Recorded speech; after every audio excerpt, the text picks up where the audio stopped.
ចតនបងអើយរៀមបានជួបហើយបើអើយអាណិត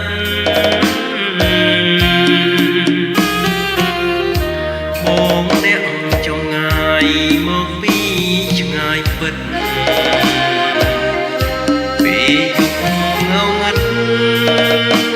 សូមជ្រើកផ្ទះមុំ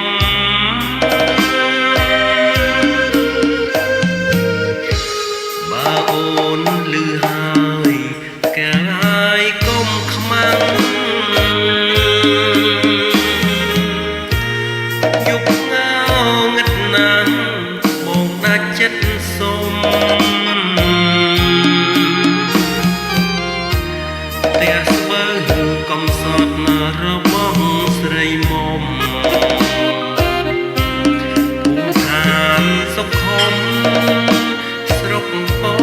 យប៉ែតថ្មី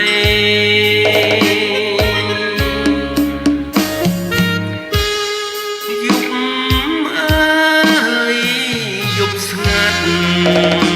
ខ្យល់ផាត់ទឹកហូរពោយប៉ែតដងអូជាប់ព្រំដែនថៃ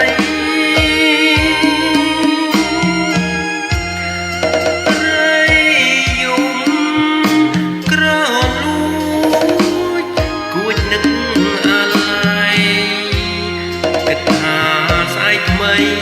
លាថ្លៃភូមិ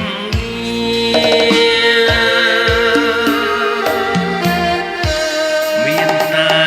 ចម្រៀងច្រៀងបញ្ចាំចិត្តសូមផ្ញើជីវិតស្រស់ស្រីស្នេហា